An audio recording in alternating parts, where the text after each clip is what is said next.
O Senhor esteja convosco. Ele está no meio de nós. Proclamação do Evangelho de Jesus Cristo segundo Marcos.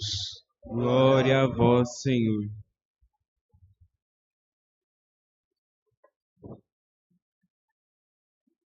Depois que João Batista foi preso, Jesus foi para a Galileia, pregando o Evangelho de Deus e dizendo: o tempo já se completou e o reino de Deus está próximo.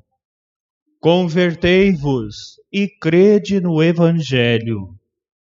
E passando à beira do mar da Galileia, Jesus viu Simão e André, seu irmão, que lançavam a rede ao mar, pois eram pescadores. Jesus lhes disse: segui-me, e eu farei de vós pescadores de homens. E eles, deixando imediatamente as redes, seguiram a Jesus. Caminhando mais um pouco, viu também Tiago e João, filhos de Zebedeu. Estavam na barca, consertando as redes, e logo os chamou. Eles deixaram seu pai Zebedeu na barca com os empregados e partiram, seguindo Jesus. Palavra da salvação. Glória a vós, Senhor.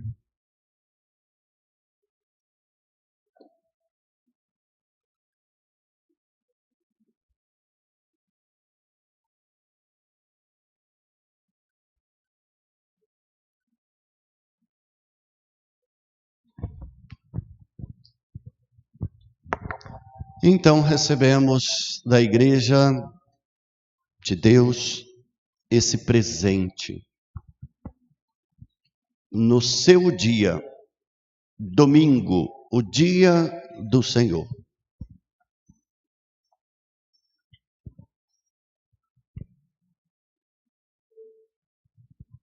Nós não podemos perder o sentido e o significado do domingo.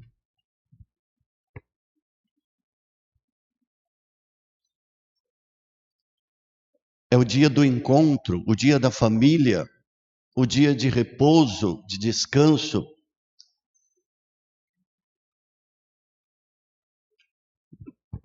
Desde o princípio, Deus que nos fez, está lá no Gênesis, trabalhou o primeiro, segundo, terceiro, quarto, quinto e sexto dias. Depois ele viu todo o trabalho que tinha feito, viu que tudo era muito bom e descansou. Podemos perguntar, mas por que Deus tem que descansar? Descansar, ele está mais relacionado com o louvor, com a gratidão, com a ação de graças. Tudo que ele fez, ele viu que era tudo muito bom. Então vale a pena contemplar a obra de suas mãos. O domingo, para nós, após Jesus, ele ressuscita no primeiro dia, no sábado, que para o judeu é o dia de descanso.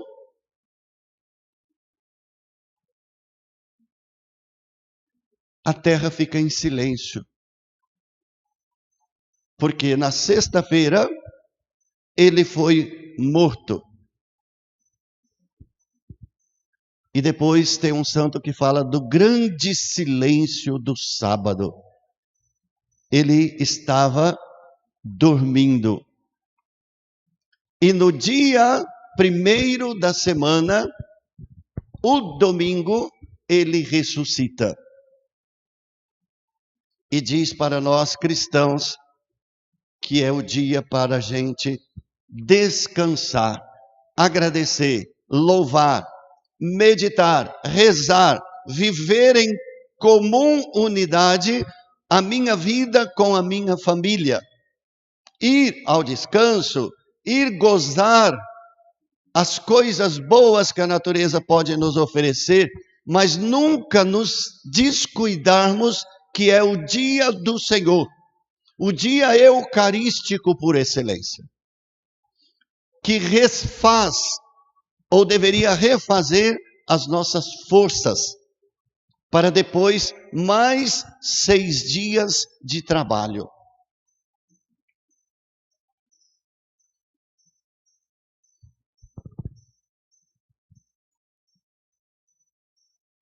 Hoje, nós poderíamos dizer assim, aproveitar esse primeiro dia da semana para a família se ver. Eu falava do sistema, da máquina, impede que a família se encontre.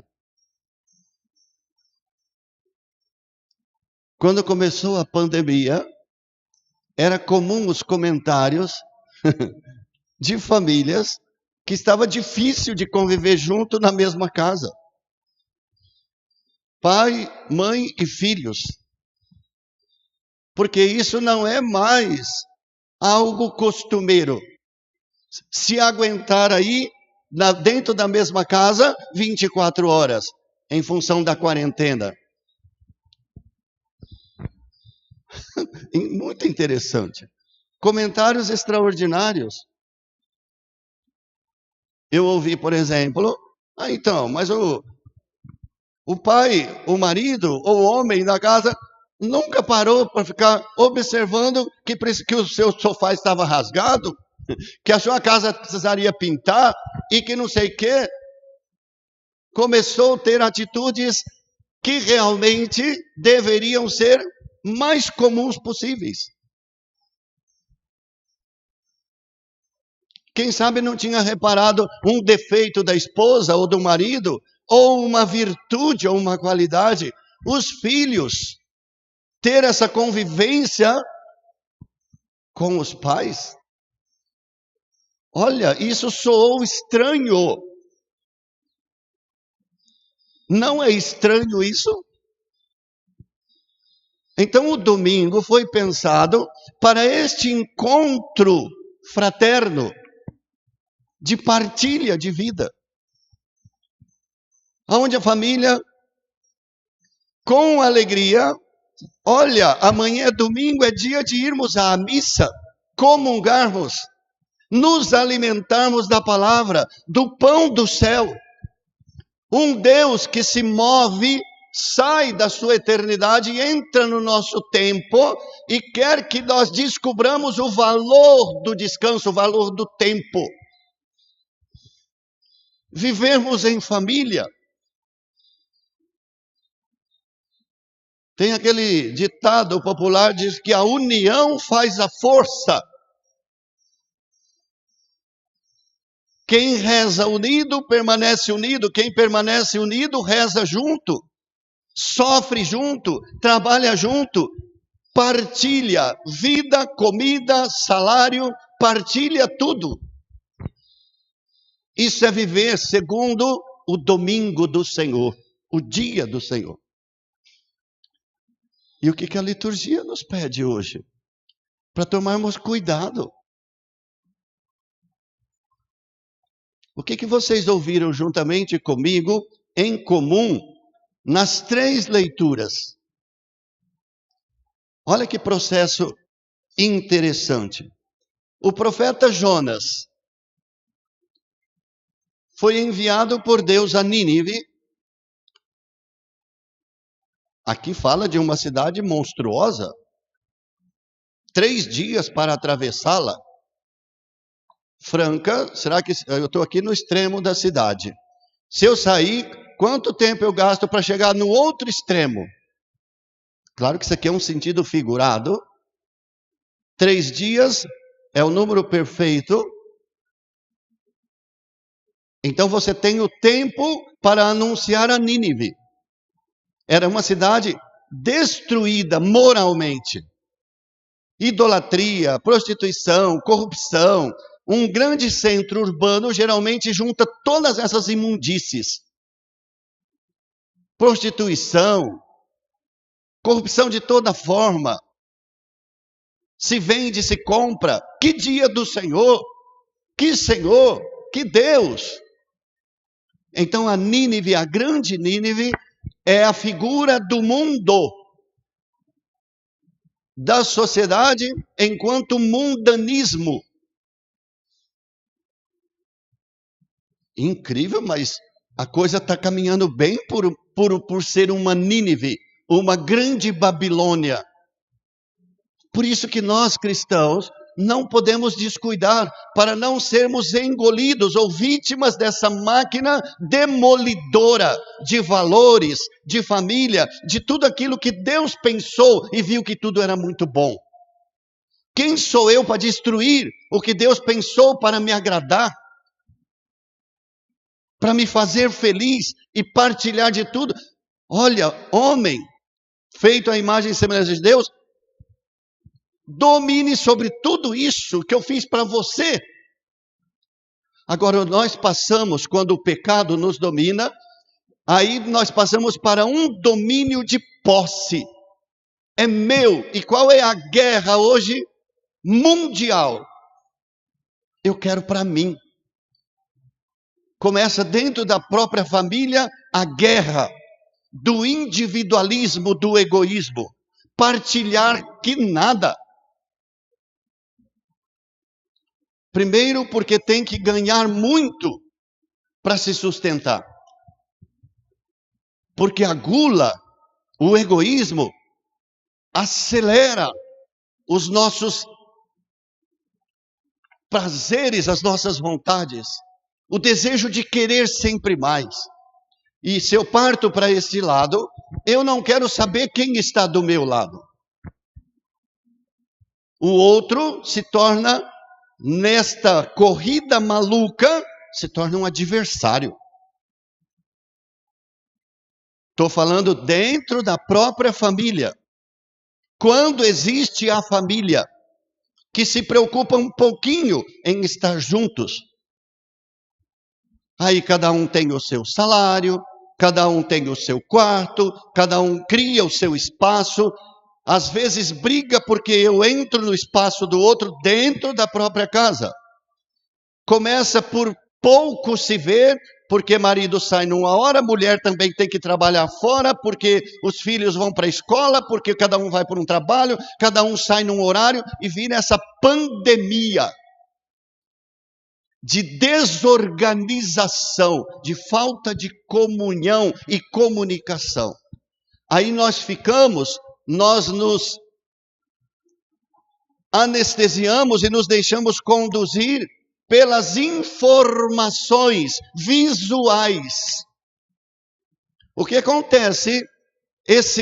Essa avalanche, essa enchente de informações visuais. Qual é o perigo? Eu me satisfaço em ver. Eu não leio. Eu perco o meu senso crítico. Então eu vou engolindo aquilo sem que eu perceba. Esta avalanche de informação visual vem poluindo pelos meus olhos a minha mente, o meu coração. Eu vou me tornando um ser marionético. Não sei se existe essa expressão. Manipulado. Penso que sou inteligente, que faço isso, faço aquilo. Mal eu entendo que eu sou vítima do processo. Porque eu não crio em mim um senso crítico. Onde eu estou, porque estou, onde estou indo, com quem estou indo, porque estou indo. A máquina vai me levando. E Jonas grita, olha, ainda 40 dias e Nínive será destruída.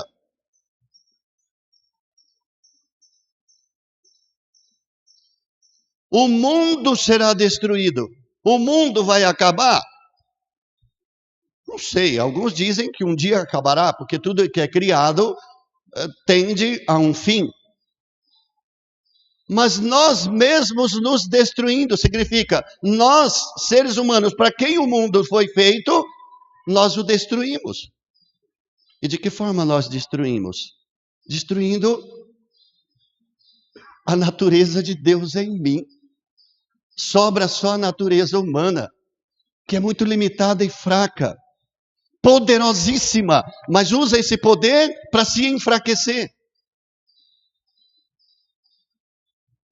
Mas aqui pode acontecer esse milagre de uma conversão. O que nos convida Jesus: convertei-vos e crede no Evangelho. O tempo se completou. Aqui, olha, em 40 dias Nínive será destruída. São Paulo, o tempo está abreviado. E Jesus, o tempo já se completou. Olha que chamado de atenção. 40 dias, o tempo se faz breve e o tempo se completou.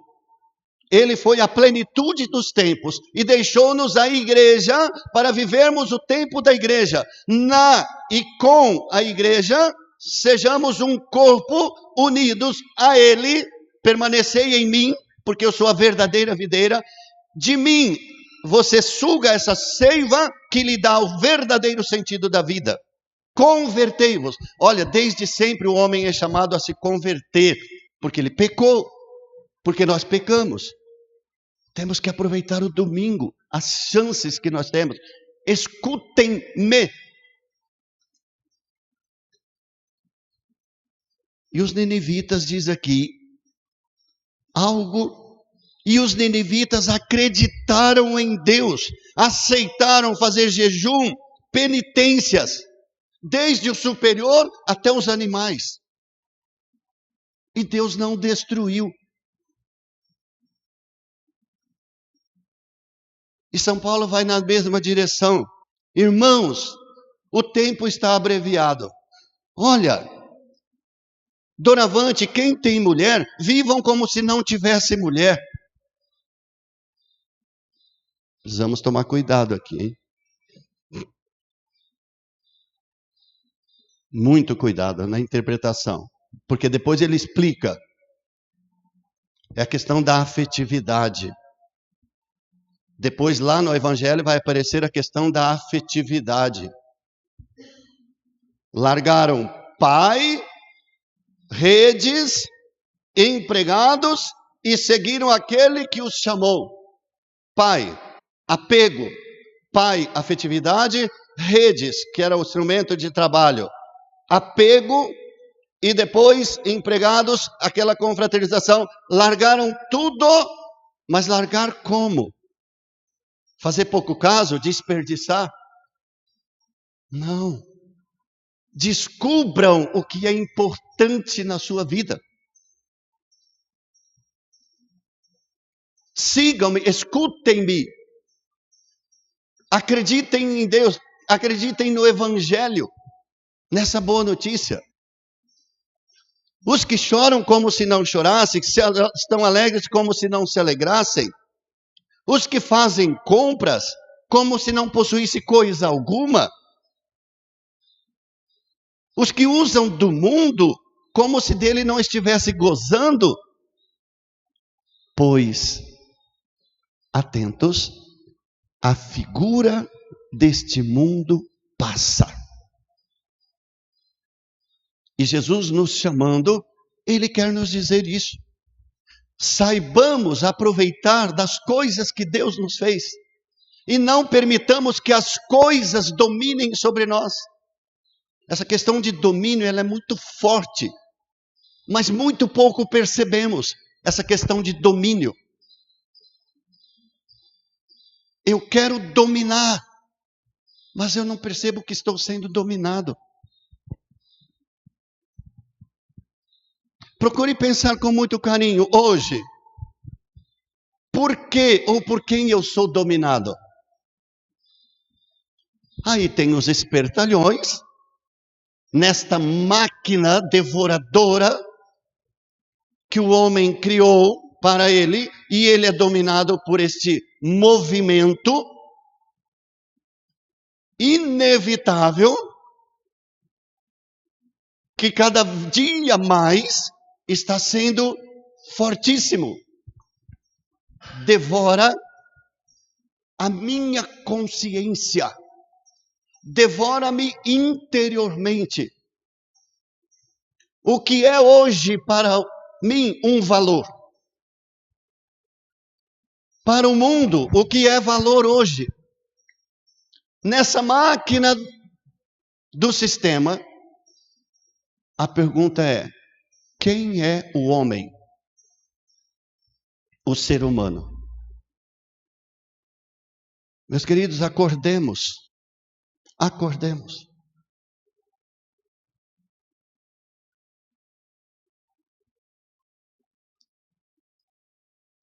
O homem perdeu o seu valor, a sua essência, porque a máquina exige o quê? Produção. Prestemos atenção qual é o comportamento humano dominado pela máquina, pelo sistema. Eu vou usar aqui expressões bem para entendermos o que eu quero dizer. O que significa hoje, nesse sistema, uma pessoa velha? Para o sistema, o que significa uma pessoa velha? Vamos ser bem nus e crus. Uma pessoa velha é uma pessoa que atrapalha a caminhada do sistema, porque ele não produz. Esqueçamos que ele nos trouxe até aqui, mas agora ele é velho, tem que ser tirado do caminho. Investiguemos por que foi pensado o asilo.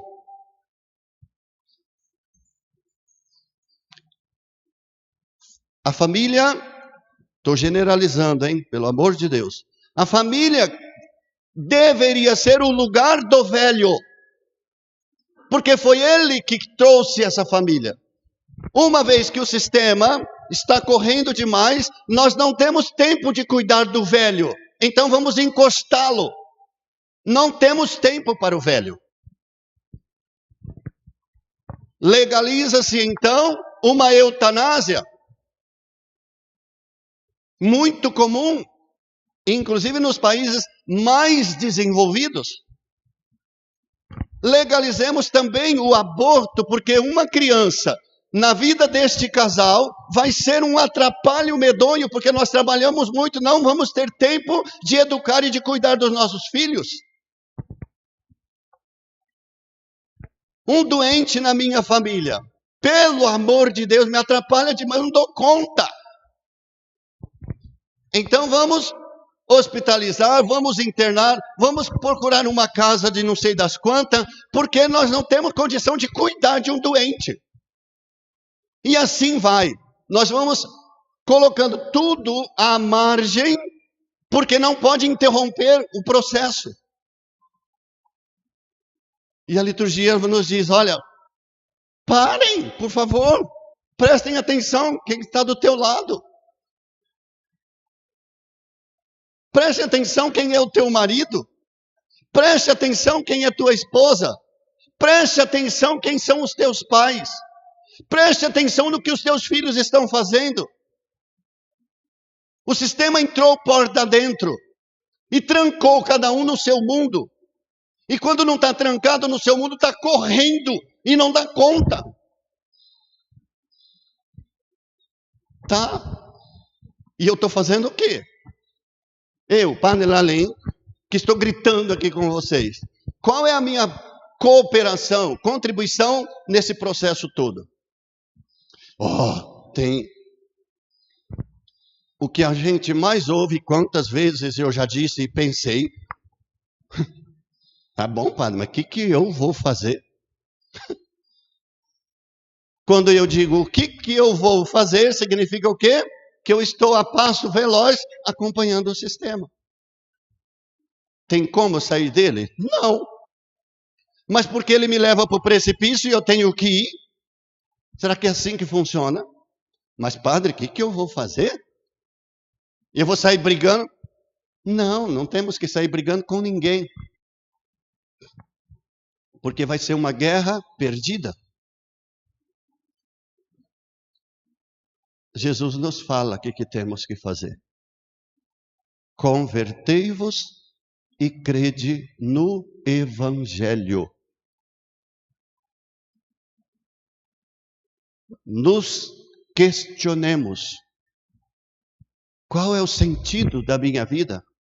O que significa um valor humano? O que significa o valor da pessoa? Pensemos que tudo Deus colocou para nós. E eu julgo que um dos dons mais poderoso, portanto mais perigoso, é o dom da inteligência. Nós somos traídos pela própria inteligência. Assumamos com carinho esta liturgia da palavra. O tempo se faz breve. A figura deste mundo passa. A figura deste mundo passa.